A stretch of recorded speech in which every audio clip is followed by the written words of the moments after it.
It's a room full of elderly men, all waiting on an airplane. In their lives, they sold cars for a living, or repaired appliances, or ran service stations, or worked in department stores. They were carpenters, bankers, and clergymen. Pretty much extremely ordinary, as far as it goes. Now, some are healthy and spry, some are frail and probably shouldn't be here. Here, waiting to take another adventure in a life that, for each and every one of them, was in reality far from ordinary. They're all veterans of World War II. And here, 70 years later, they're being honored today by the Gulf Coast Honor Flight with a trip from Gulfport Airport to Washington, D.C. to see their monument, the World War II Memorial on the National Mall. Among the plumbers and electricians and shoe salesmen gathered here for this flight are people who survived Iwo Jima and the Battle of the Bulge, who made it through their 25 or 30 flights over Germany in bombers, or flew fighter planes, or climbed the Alps with rifles and field packs. Being remembered is the order of the day today, and it starts with the reception these veterans get as they land in Washington.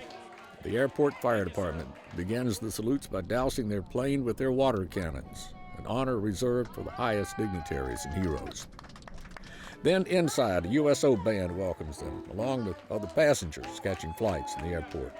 And joining in are people who live in the Washington area who on purpose came down to greet them. Then on to the business at hand, visiting the World War II Memorial, and then the other monuments in Washington. In October of 2013, the veterans from Mississippi were involved in one more beachhead. The day of their honor flight was the day the government was shut down by Washington politicians. Great shows were made that day of barricades being placed to block access to the monuments by one side, and by politicians from the other side stepping up to open the barricades and escorting the veterans through. Onlookers applauded the veterans. And the veterans had seen plenty of grandstanding in their military careers and in their return to ordinary life afterwards, not to be unduly impressed either way. But we're glad to get to see what they came to see, the monument they'd paid for with a slice of their lives, and in remembrance of their friends who paid for it with their lives. And everywhere, as other visitors realized who they were talking to, took the time to shake their hands, thank the veterans for their service. It makes me feel very humble. In the first place, I don't really know what they're thanking me for. We did what we were asked to do. At that time, everybody in this whole nation, farmers, soldiers, businessmen, homemakers, everybody was cooperating in the war effort. And there was total unity in those years. I wish it were that way again. There's a brotherhood among veterans. Maybe I should call it a unity because not all the veterans are men, but a kindredship. Our World War II vets visited the other war memorials on the mall. The Vietnam Wall, where names were found, and where Vietnam veterans expressed their admiration for them.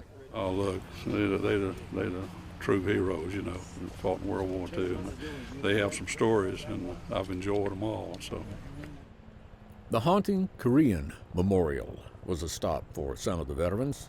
Korea, just a few years after the end of World War II that these fellows were in, was a reminder that there never really will, in all probability, be a war that ends all wars. And on a prior trip when everything was open, they visited the Lincoln Memorial and the Marine Monument. The world's a different place today than it was 70 years ago when these veterans were involved in their other lives on the front lines or in support positions here and abroad. All together, all one against a common foe. So much has changed over the decades. I asked Marshall Bennett if he thought this was the same country he fought for back then. In some respects, yes, and many no. It's changed greatly.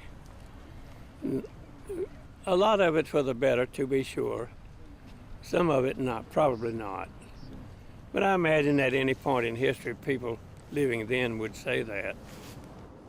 I don't know what all the veterans were thinking of that day. I imagine a broad spectrum of causes and effects of being involved firsthand in the war, then coming home and setting it all aside and picking up as if nothing had ever happened.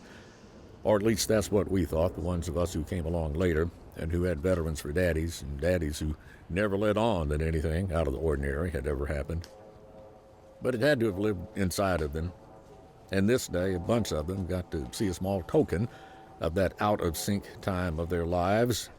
as it has been put into monument form in Washington, and were given the ride of a lifetime to come to see it. I've been treated with royalty, I'm telling you. They have gone overboard, and we appreciate it very, very much. On the flight back home, the honors continued. Mail call was held, and letters solicited beforehand from family members and from school children are passed out.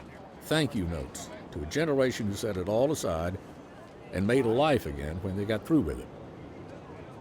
And then once back in Gulfport, the bands, and the cheerleaders, and it seems half the town, turned out to greet the veterans and welcome them back to Mississippi. It will be several days before these honorees will be able to mentally return to the ordinary lives they culled out for themselves after spending time in World War II. Lives well deserved for the job they did and were honored for today by the Mississippi Gulf Coast Honor Flight.